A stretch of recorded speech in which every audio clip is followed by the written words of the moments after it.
The briefing officer did not look up when he handed Lieutenant Mara Voss her assignment. That was the warning sign that something was off. Mara Voss picked up the datapad, read it twice. Then she read it a time slower because she was certain she had misread it. She had not misread it. The assignment was to Sector 9 Detention Block Omega to guard the Vorrkai. She set the pad down carefully. Said, "You are sending me to guard the Vorrkai?" The officer finally looked up his expression, saying everything his voice did not. Someone has to do this job. The Vorrkai were not prisoners in the sense they had not been captured or surrendered. They had just arrived at Helix Station with no warning. There were 7 of them. They came on a vessel with no registered signature, no identification beacon, and no crew manifest. Their ship had docked at Helix Station like they owned the place. When security teams surrounded the vessel, the Vorrkai had walked out calmly, looked at the guns pointed at them, then looked at each other with an expression that meant they thought this was quaint. In the 43 years since people first met the Vorrkai, no other species had scared the interstellar coalition much as the Vorrkai did. This was not because the Vorrkai were violent, they were actually very controlled. What scared everyone was why the Vorrkai were so controlled. They were waiting for something. Nobody knew what the Vorrkai were waiting for. Mara Voss had 30 minutes to report to Omega Block. She spent 29 of those minutes standing in the commissary staring at the meal options before she decided to buy snacks. She bought snacks, not the usual ration packs or protein cubes, but the kind of snacks that the commissary kept behind the counter for staff who worked long shifts. Roasted grain clusters and pressed fruit squares. She also bought something that tasted like chocolate, although she did not ask many questions about what was in it. She filled her jacket pockets with the snacks. She was not sure why she did this. Maybe it was because her grandmother used to say that if you brought something to eat, you could walk into any room, no matter how hostile, and be okay. Maybe it was because she had read all the files on the Vorrkai, and none of them mentioned what the Vorrkai ate or what they wanted, which meant that nobody had ever bothered to ask the Vorrkai what they wanted. Mara Voss arrived at Omega Block at 0800. The previous guard, a Crethian mercenary, was already leaving when she got to the checkpoint. He did not say goodbye, he did not make eye contact, he just walked past her like a man who had seen something he would never forget. The door to Detention Block Omega was made of 3 meters of composite alloy. Mara Voss straightened her jacket, took a breath, and pressed her palm to the scanner. The door, 7 pairs of eyes, turned to her at the same time. The Vorrkai were tall with patterns on their shoulders that changed color depending on how they felt. Now, all of the Vorrkai had a deep, cold silver color, which meant they were calculating. Mara Voss reached into her jacket pocket, said, "I brought grain clusters. I did not know what the Vorrkai eat, so I got 3 varieties, and I also got some fruit squares in case the Vorrkai prefer something sweet." There was silence. Then the biggest Vorrkai tilted its head 4 degrees to the left. The Vorrkai didn't move. Not one of them. Not even a little.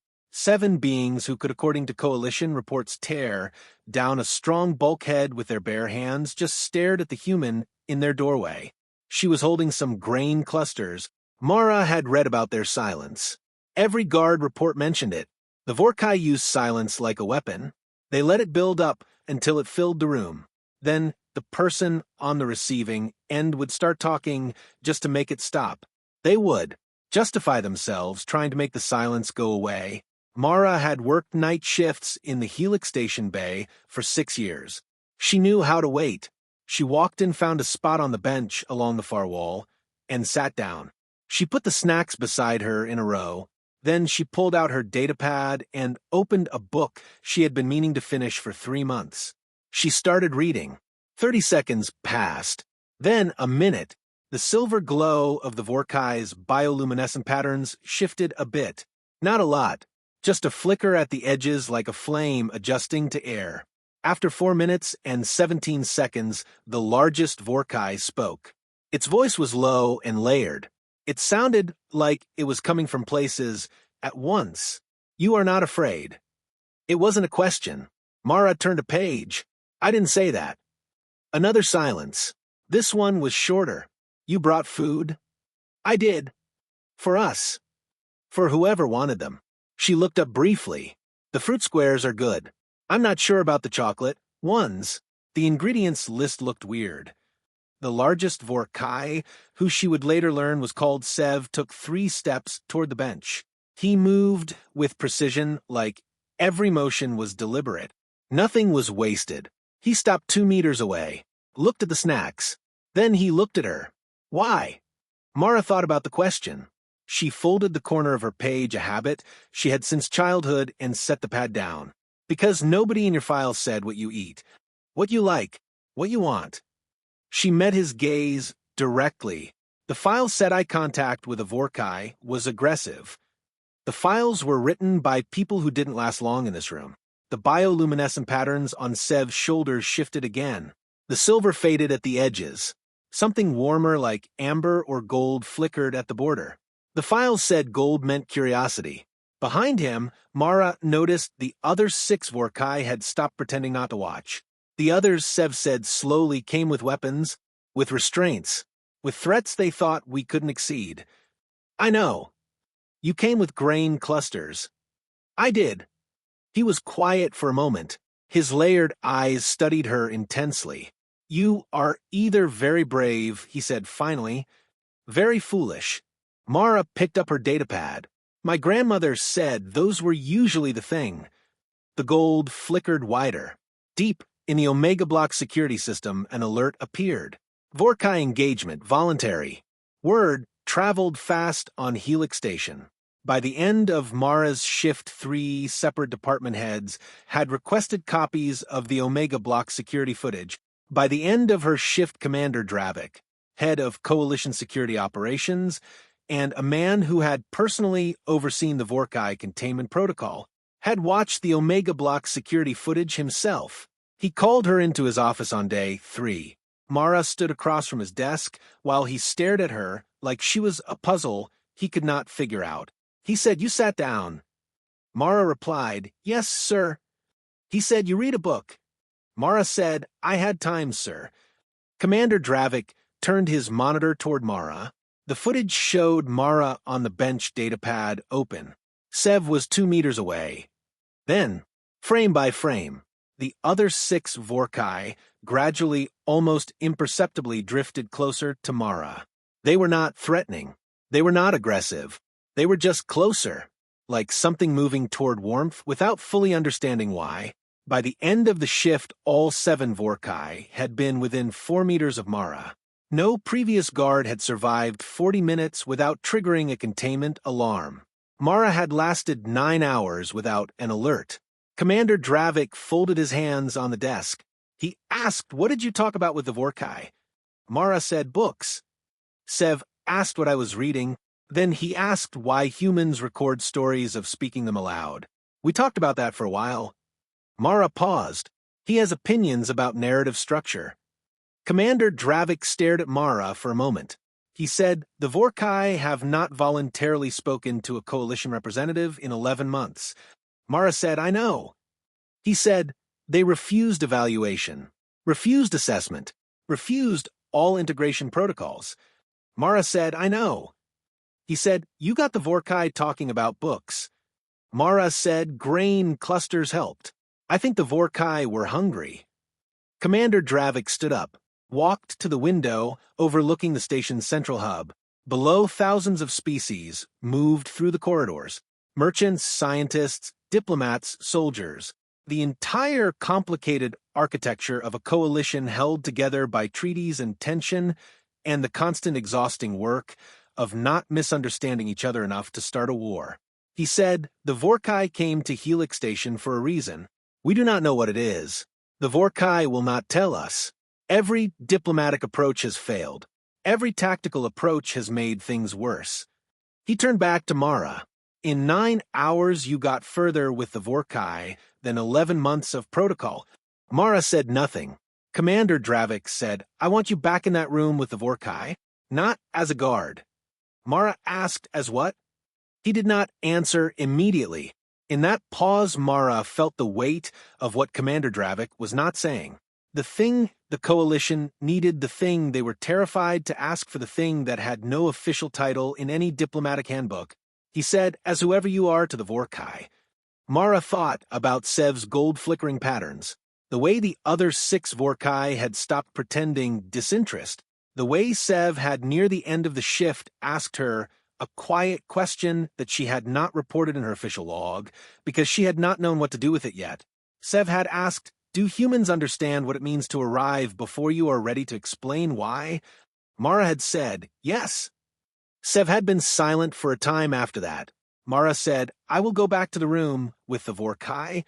Commander Dravik nodded. Then, as an afterthought, Voss, whatever the Vorrkai tell you there, whatever they are waiting for. He met Mara's eyes. Be careful what you agree to. Mara left Commander Dravik's office with questions, then answers. She stopped at the commissary on the way. She bought grain clusters. This time, something new. Something she had ordered from the station's cultural goods archive, a long shot based on a single offhand comment Sev had made about Vorrkai oral tradition. A book of myths. Old ones. The oldest she could find. Sev knew she was coming before the door opened. She wasn't sure how. The Vorrkai had no access to the station's sensors, no communication devices, no windows. When the composite alloy door swung open, all 7 of them were already facing it. Facing her, with their glowing patterns lighting up in the same curious color. They were waiting, not tensed, not calculating, just waiting, like they'd missed her. Mara put the grain clusters on the bench. Then she put the book beside them. A physical book, printed on actual paper. The archive had insisted that was the authentic format left. The cover was worn. The title was simple, Myths of Old Earth, Volume 1. Sev looked at it for a moment. You brought a story, he said. I brought several, Mara said. It's a collection. He touched the cover with 2 fingers, carefully, like you touch something you recognize without knowing why. Our elders, he said, talk about a species that records its dead in stories, that keeps them alive through words long after the body is gone. His eyes met hers. We did not think such a species existed. The room was very quiet. We've been doing it for long as we can remember, Mara said. Why? Sev asked. Mara thought about it. She liked to think. Because we forget otherwise. Forgetting feels like losing them twice. The gold across his shoulders glowed bright for a moment, then steadied. One of the Vorrkai, a younger one, made a low sound, like music. Sev turned briefly, then back to Mara. She says, you talk like someone who has lost people, he said. I have, Mara said. Many? Sev asked. Enough, Mara replied. He sat down, close enough that Mara could see the individual light threads in his patterns shifting and weaving like something. We came to this station, he said quietly, because we got a signal. Mara went still. This was it. 11 months of silence. 11 months of failed protocols and containment alarms and diplomatic disasters. Now, it was just coming out. A signal from whom? Mara asked carefully. From your people, Sev said. From a vessel that crossed into Vorrkai territory 14 months ago. They were damaged. Adrift. They sent a signal on our frequency. A frequency, one we had not used in 2 centuries. He paused. They sent a story. Mara stopped breathing. They were trying to communicate, Sev continued. They did not speak our language. We did not speak theirs. So they sent what they had. He looked at the book. Stories. Old ones. Repeated over and over for 6 days. What happened to the vessel? Mara asked. The room changed. Every Vorrkai's patterns dimmed slightly. Not silver, not calculating. Something else. Something heavier. They did not survive the drift, Sev said. By the time we reached them, it was too late. The silence that followed was different. Not strategic. Not weaponized. Just grief. Recognizable. We came, Sev said, finally, because we wanted to find the people those stories belong to. Because among our kind, to carry someone's story forward is the sacred obligation we recognize. He looked at Mara directly. We came to return them. Mara didn't move for a time. The weight of it settled slowly, like real things always do. Not a crash, a slow build-up. 14 months ago, a ship with humans on it had drifted into space. For 6 days, they sent messages, told stories into emptiness because they had nothing to give. And the Vorrkai, a species that had scared the coalition, much they built strong walls to keep them out, crossed a boundary, slipped past all detectors, and docked at Helix Station. Not as a threat, as people who were sad. You came to give back their stories, Mara said, to people who would understand what was lost. Sev confirmed. In our world, a story without someone to tell it disappears. It stops existing. We could not let that happen. You could not just send the recordings.